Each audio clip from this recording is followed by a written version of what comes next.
Pues vamos a tener el placer seguidamente de escuchar a María Luisa Gómez. Ella es una estudiante de doctorado que está en la Universidad de Yale. Ella hizo sus estudios de grado aquí en la Universidad de Costa Rica, específicamente en la Escuela de Química. Después hizo una maestría en Israel y posteriormente ella pasó a la Universidad de Yale. Bueno, buenos días a todos. Mi nombre es María Luisa, como dijo la profesora Rosaura. Y estoy en el Departamento de Inmunobiología de Yale. Y quería dar esta charla porque me pareció importante tal vez exponer un poco sobre los diferentes caminos a la investigación que hay en el extranjero en la Semana de la Ciencia. Esta charla la quise diseñar para las diferentes personas estudiantes que estén en incluso distintas etapas de su vida académica o incluso laboral y estén pensando en hacer investigación, pero no están muy seguros de cuál es el siguiente paso. Yo he estado varias veces en esa situación cuando estuve de bachillerato maestría, incluso dentro del bachillerato cuando quería saber cómo era hacer investigación científica y luego de maestría a doctorado, y me gustaría compartir con ustedes algunas de esas experiencias propias y cosas que he visto también de otros estudiantes que tal vez han seguido caminos diferentes al mío, pero que al final todos llegamos a un lugar parecido. Y también quería hacer esto bastante interactivo por si hay personas en la audiencia oh, que estén, que tengan preguntas o así, entonces voy a dejar tiempo al final para poder hacer eso. Ok, entonces, ¿cuál es el siguiente paso? Creo que es importante abordar esto porque, bueno, normalmente es lo que más nos cuesta identificar. Y lo primero que creo que uno necesita identificar para responder esta pregunta es cosas más bien de uno mismo. Cosas como qué es lo que me gusta y cuáles son mis habilidades. Y depende de cómo uno aborda estas dudas y qué tan a fondo se va uno, mejor es la respuesta que uno encuentra al siguiente paso, y también está un poco más personalizado para uno, porque a veces uno también escucha, bueno, el siguiente paso para una persona X es este, y yo también debería ir ahí, pero a veces no necesariamente es el mismo. Y bueno, ¿cómo empezamos entonces a abordar este tipo de preguntas? Porque al final también conocerse a uno mismo a veces es un poco difícil. Creo que la primera recomendación que yo haría es que hay que ir a la U. Entonces, esta es una lista que tomé de una página de la página de la U, ya no me acuerdo el nombre, pero bueno, ahí está el link, sobre los diferentes centros de investigación, institutos de investigación y laboratorios que hay disponibles en ciencias de la salud, en ciencias agroalimentarias, en ciencias básicas y acá en ingeniería y arquitectura también, que a veces no sabemos. También quería decir que quiero hacer esto lo más general posible, no solamente a personas bueno, de química, que es como mi experiencia, pero también en ciencias de biología o agroalimentaria, etcétera. Y voy a tocar un poco en esos temas también. En fin, entonces en la U hay una infinidad de opciones para hacer investigación.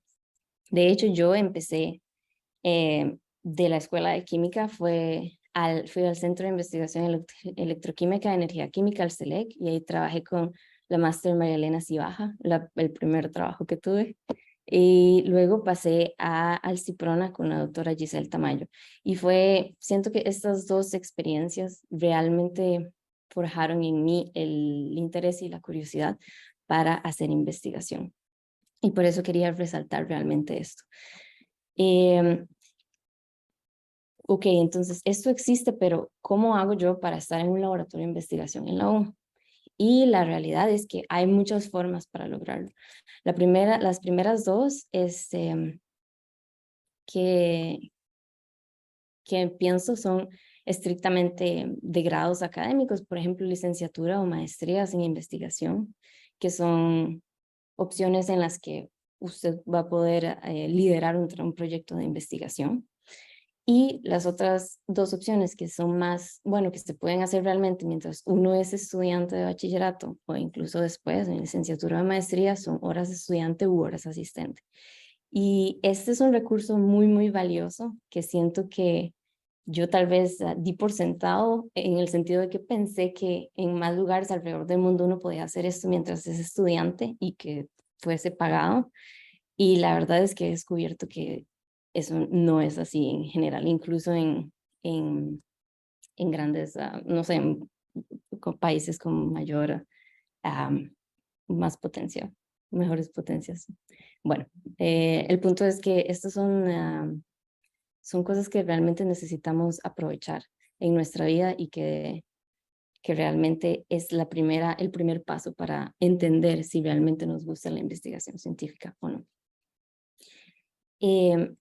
Los otros tips que tengo al respecto de saber entender lo que a mí me gusta y en qué soy bueno o buena es, hay muchísimos proyectos y normalmente los profesores que están en las aulas dando clases, los y las profesoras que están dando clases son quienes están trabajando en los centros de investigación, entonces hay que, hay que hablar con ellos para entender y saber todas las opciones que hay.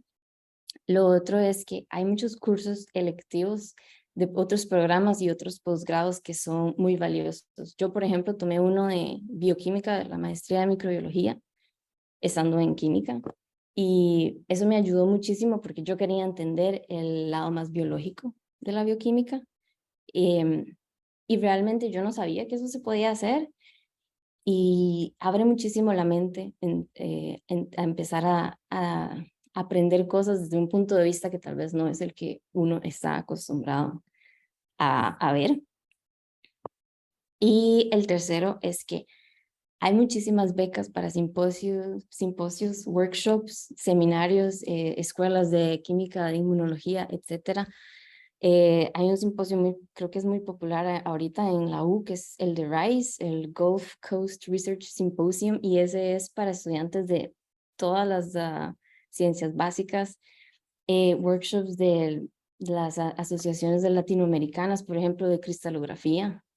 A cada rato ellos postean opciones de becas para estudiantes de bachillerato e incluso de maestría también. Y alrededor del mundo hay muchísimas opciones, especialmente a veces sacan concursos para estudiantes latinoamericanos y bueno, creo que eso es una cosa que podríamos aprovechar, ya que a veces, bueno, es importante que tomen en cuenta esa área y nosotros tenemos todas las capacidades para ser elegidos, pero hay que aplicar a todo realmente. A veces a uno le dicen que no, a veces le dicen que sí, pero la idea es a mandarse, digamos, a arriesgarse. Ok, bueno, entonces hay que ir al lab y bueno, cuando uno está mucho tiempo en el laboratorio, muchos sabrán que uno acumula bastantes cosas en la mesa y quería representar esto un poco de esta forma, pero creo que lo más importante que uno acumula es una caja de herramientas. En el laboratorio nosotros construimos nuestra caja de herramientas y empezamos a acumular habilidades y lo más importante también identificamos cuáles no son nuestras habilidades porque ahí es donde necesitamos reforzarnos para ser cada vez más, para construirnos como una o un mejor candidato cada vez más. Ahí es donde estamos empezando a forjar todo esto. Y esto lo podemos hacer, como les dije, en horas asistente mientras yo soy estudiante de bachillerato o mientras estoy en licenciatura o mientras estoy en maestría. Esto se aplica para cualquier etapa en ese sentido. Y lo otro es que al estar haciendo cosas en el laboratorio, estar leyendo más, estar escuchando más ciencia, uno se da cuenta, algo muy importante que pienso que no le damos tanto impacto, pero es lo que no me gusta. A veces es difícil identificar lo que nos gusta porque tenemos un montón de opciones y eso está bien, especialmente en la ciencia. A veces es tan multidisciplinario que a veces es imposible escoger una cosa, pero es tan importante identificar qué es lo que no nos gusta, porque ya al saber eso, estamos haciendo un proceso de selección que está personalizado a nosotros mismos. Y aparte de lo que obviamente me gusta y lo que me gustaría seguir haciendo, también qué es lo que yo envisiono para mi futuro, qué es hacia donde yo quisiera caminar. Por ejemplo, yo estaba en el laboratorio de la profesora Giselle Tamayo y ahí estaba haciendo química, síntesis orgánica relacionada a productos naturales. Y ese proyecto tenía una parte biológica también, en la que en Michigan medían actividad, citotoxicidad del compuesto en células. Y eso a mí me interesaba mucho y me acuerdo que me generaba mucha curiosidad. Y ahí fue donde yo empecé a pensar, bueno, creo que tal vez a mí me gustaría combinar mis conocimientos de química con algo un poco más biológico también y hacer ese matrimonio, por así decirlo, y esa combinación. Ok, siguiente paso. Ok, digamos que ya fui al laboratorio o estoy ahí y yo ya tuve la experiencia y ya esto para mí no es una pregunta. Yo ya sé que quisiera hacer investigación científica y bueno, especialmente quisiera hacerlo en el extranjero. ¿Qué puedo hacer?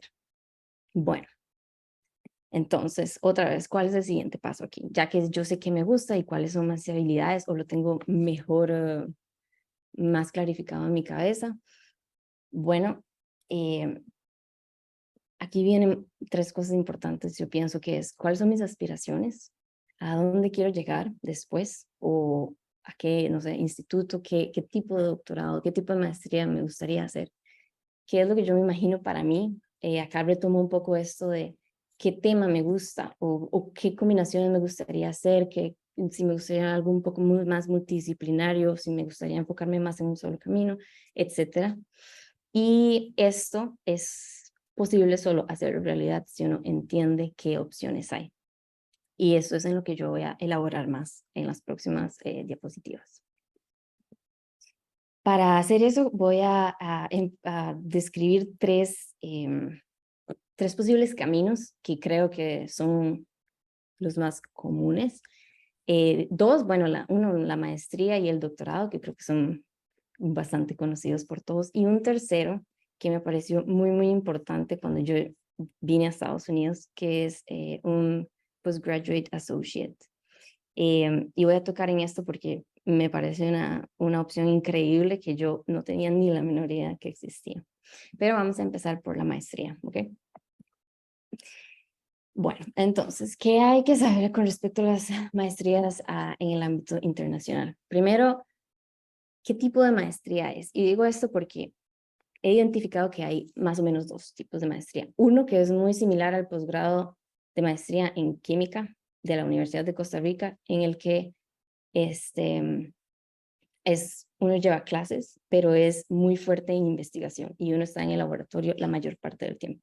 Sin embargo, hay muchísimos programas que son más enfocados a ir a clases y en los que uno solamente hace investigación por 6 meses.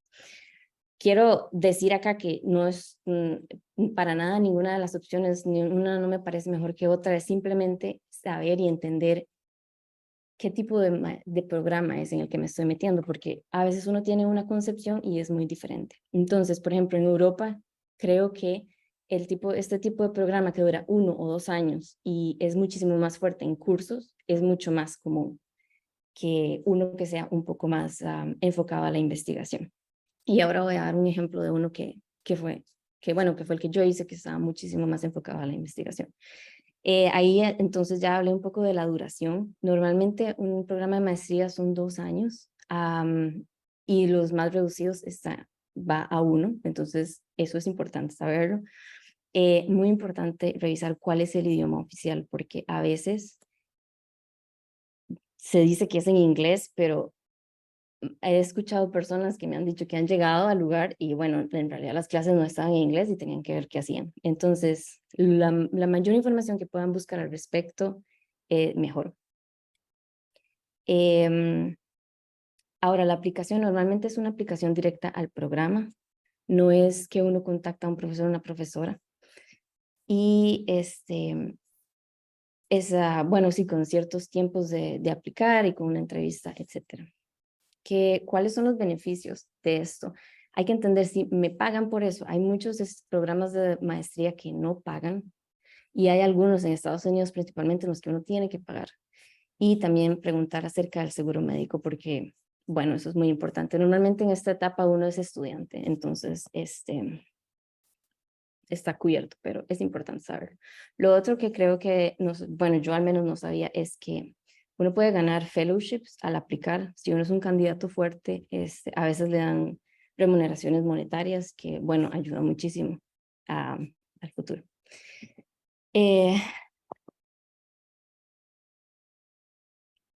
Ok, sí, no, todavía tengo tiempo. Nada más estaba revisando el tiempo, cómo nos atrasamos un toque. Bueno, entonces quiero dar este ejemplo de la maestría en Weizmann, que fue la que yo hice, pero quiero señalar que hay muchísimas más opciones, pero bueno, esta es una. El programa es un año de rotaciones y un año de investigación. ¿Qué significan rotaciones? Que uno va a 3 diferentes laboratorios como por 2 meses cada uno para saber cómo se siente estar en el laboratorio y hacer investigación ahí. Y esto es súper importante, yo creo, que yo, o sea, ya esta etapa ya no escogería un laboratorio con simplemente verlo en el papel. Ahora, hay muchas situaciones en las que eso es muy exitoso, pero realmente sentir el lab es muy importante, a mi parecer. Los cursos son completamente en inglés. Claro que hay una barrera de idioma, pero en cursos eso no se siente. En el laboratorio normalmente tampoco. Los beneficios, bueno, tenía un sueldo bastante bueno para un estudiante.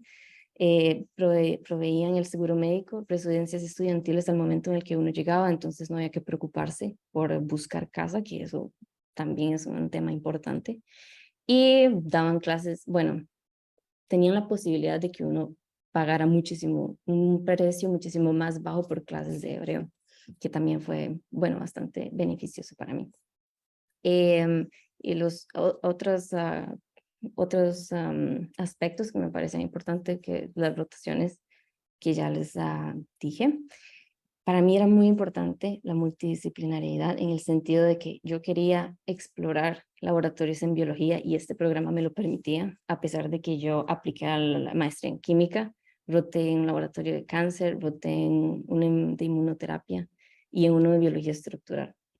Entonces, y podía tomar cursos de lo que quisiera en cualquier área, física, biología, química, y para mí eso era muy importante. Por eso les digo que entender lo que uno quiere es importante, porque hay programas que no permiten eso, por ejemplo.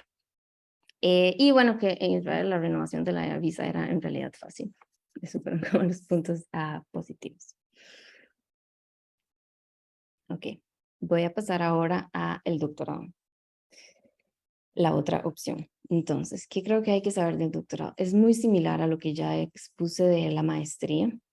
Creo que la única cosa que yo destacaría acá es el financiamiento, porque hay opciones, creo que particularmente en algunos países de Europa, en los que pertenecer al doctorado o ser aceptados al doctorado no necesariamente asegura financiamiento. Y a veces para ser aceptados hay que venir con financiamiento. Y eso es algo que yo no tenía idea.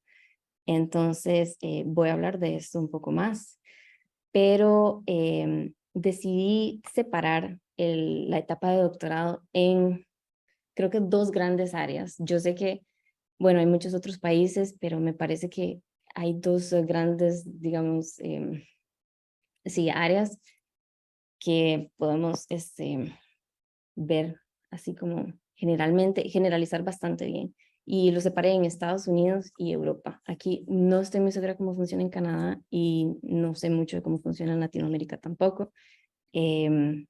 Pero bueno, voy a hablar de estos 2 que son en los que, y sé que Europa está un poco generalizado, pero creo que, funciona bastante parecido. Entonces, en Estados Unidos, creo que la primera distinción que podemos hacer es que acá realmente la gente espera estar 5 o más años en el doctorado.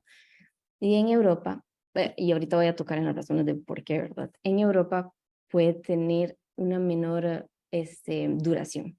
Entonces, hay personas que duran 5 años y el programa está hecho para eso, pero hay programas en los que en realidad se espera que uno se gradúe en 3 años, por ejemplo. Cuando uno aplica un programa de doctorado en Estados Unidos, el financiamiento normalmente está asegurado. ¿Por qué? Porque uno está aplicando al programa. Eso significa que el departamento al que el programa pertenece tiene tiene el dinero alocado para X número de estudiantes que van a aplicar y que van a ser aceptados. En Europa, por el contrario, a veces hay que buscar financiamiento. ¿Y por qué digo a veces? Porque eso depende de si uno está aplicando a un programa de doctorado o si está aplicando directamente al profesor. Y voy a ahondar un poquito más en eso en la siguiente diapositiva.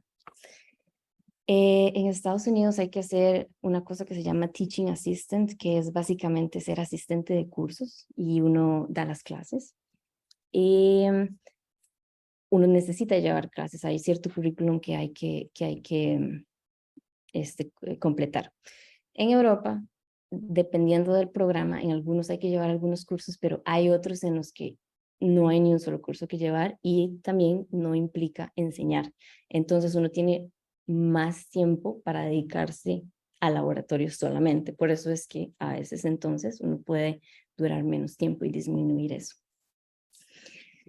En Estados Unidos hay un poco de como ciertos requerimientos que hay que ir cumpliendo conforme pasan los años, que es qualifying exam, y no sé cómo traducir esto, pero es uno da a conocer su propuesta de proyecto y al año siguiente hay que avanzar a candidatura, avanzar a candidatura. Y eso son cosas que hay que pasar. Dependiendo del programa, es un examen oral o escrito o una combinación de los dos. Eso depende mucho del programa y varía muchísimo. Entonces, eso es algo que hay que tratar de ver qué es. Y en Europa, creo que a veces hay exámenes, a veces no, pero igualmente depende muchísimo del programa. No creo que tengan estos nombres, o al menos eso es lo que he escuchado de mis compañeros que han estado allá. Y bueno, en Estados Unidos lo que sí pasa es que uno como extranjero, si no es nacional, no puede aplicar financiamiento estatal. Okay. Ahora, en cuanto a la aplicación al doctorado en sí. Como les dije anteriormente, en Estados Unidos uno solamente aplica al programa y en Europa puede hacerlo a un programa o directamente o a la investigadora o al investigador principal. Normalmente en la página web de el instituto o la universidad que les interesa, uno puede encontrar esto. A veces, por ejemplo, la Universidad de Zúrich tiene las dos opciones. Tienen aplicación formal o, bueno, formal no es la palabra correcta, aplicación directa al programa o uno contacta directamente al profesor o a la profesora, envía su interés, su currículum vitae y así es como uno consigue una posición, básicamente. En Estados Unidos la aplicación tiene un tiempo muy específico, entonces empieza el 1 de septiembre y termina el 1 de diciembre. A veces unos días más, normalmente no días menos, dependiendo del programa, pero es muy, muy, muy específico. En Europa, ciertas universidades tienen reclutamiento en verano, que eso es junio, julio, en invierno, que es octubre, noviembre. O hay algunos que tienen reclutamiento a lo largo del año, cuando usted quiera. Por ejemplo, Weizmann, para doctorado, hace eso. Usted puede aplicar con el profesor, no, perdón, en la página web a lo largo del año. No hay restricciones en ese sentido. Una vez que uno lo está seleccionado, por ejemplo, hay un proceso a veces de entrevistas. Creo que en las ciencias biológicas en Estados Unidos la mayoría lo hacen.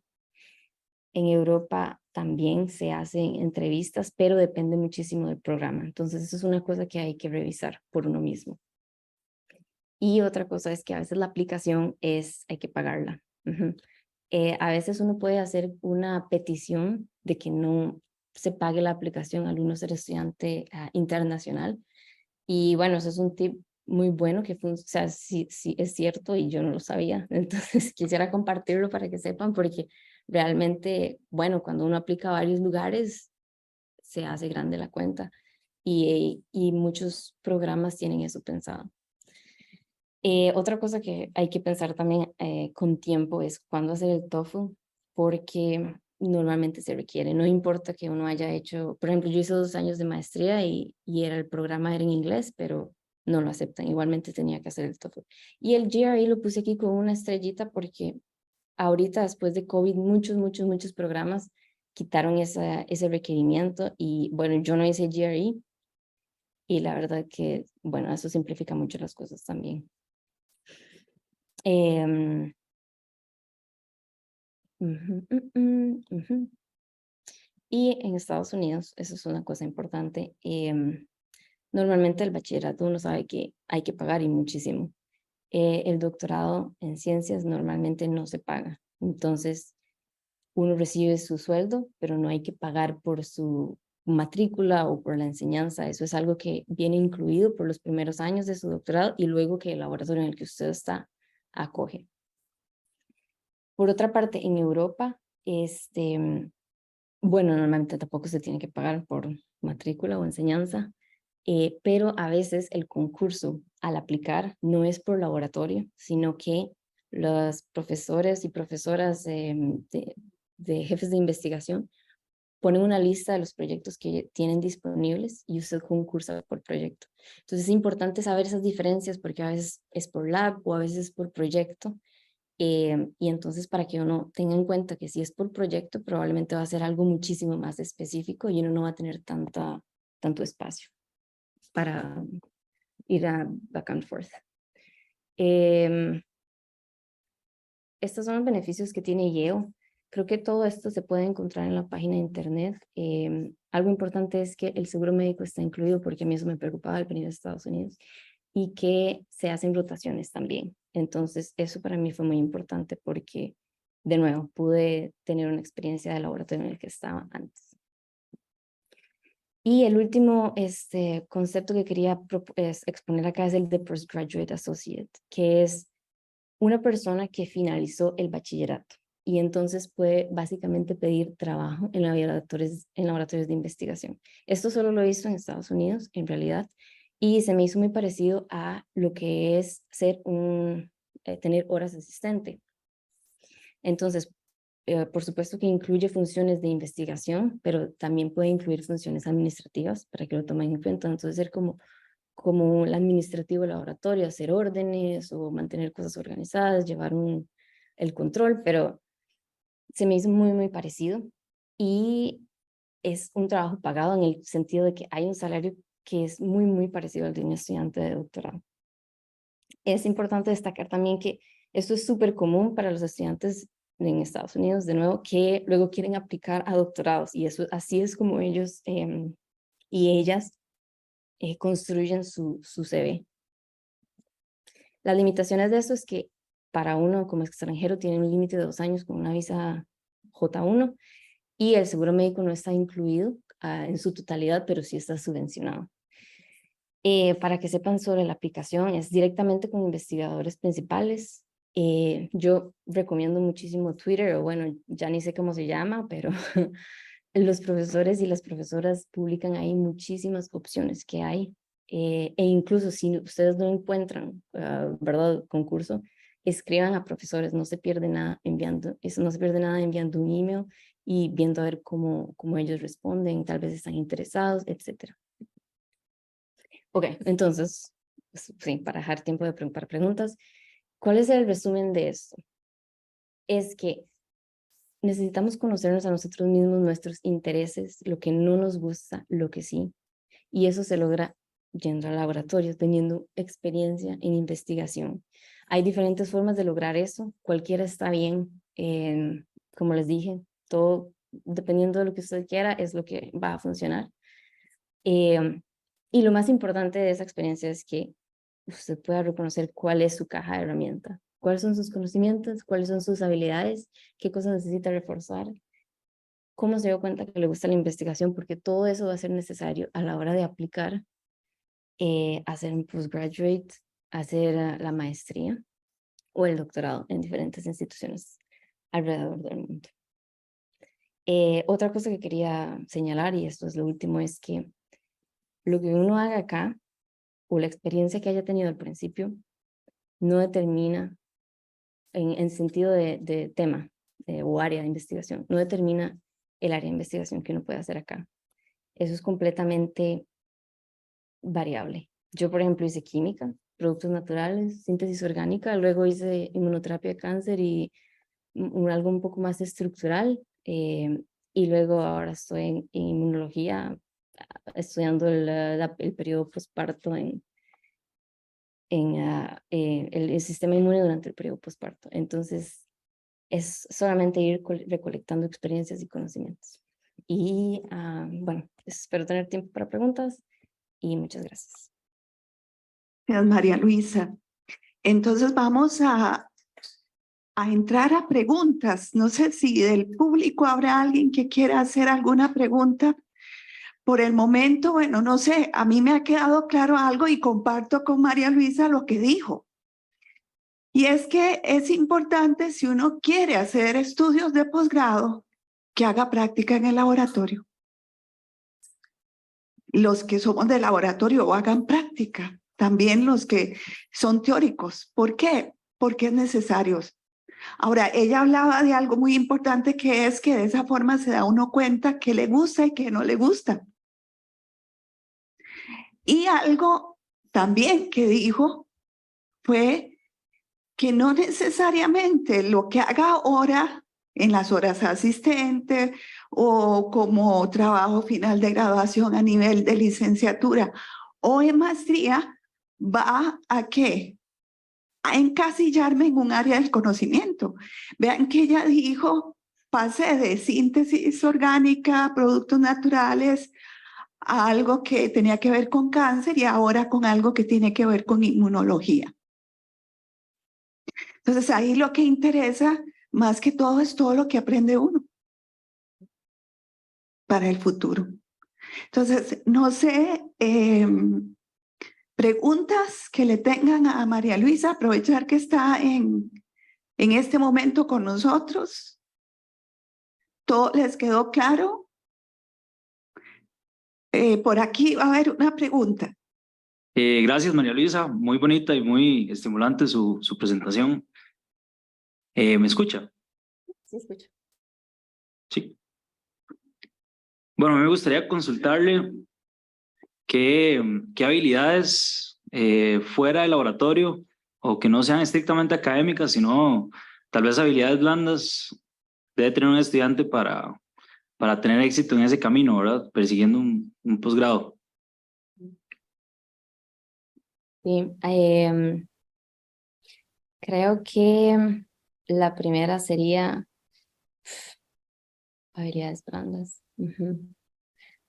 Creo que manejo del tiempo, entender cómo funciona uno específicamente, porque como lo digo, uno se topa a una variedad de personas increíbles y a veces uno, bueno, a mí me pasa que quisiera hacer como, no sé, hacer lo que hace alguien más, pero uno necesita saber qué es lo que funciona para uno. Entonces, entender cómo uno maneja el tiempo, cómo uno maneja la presión y creo que también cómo uno aprende es súper importante.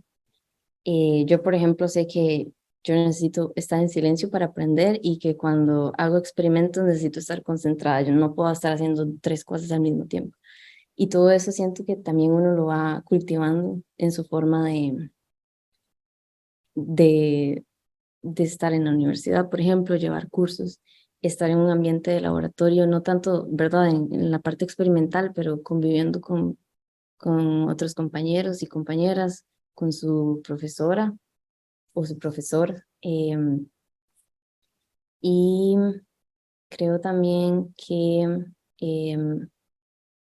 me parece muy importante estar yendo a seminarios y escuchar charlas de otros temas también, porque eso realmente construye en uno un montón de, como, yo lo veo como, no sé, diferentes, no sé cómo decir, como escaleras, digámoslo así. Entonces uno va construyendo una a lo largo de su bachillerato, pero tal vez no estás pensando de la forma un poco más biológica, por ejemplo, en mí. Pero cuando uno comienza a construir esa otra escalera, se da cuenta que en realidad hay muchas cosas que se pueden traer de una a otra.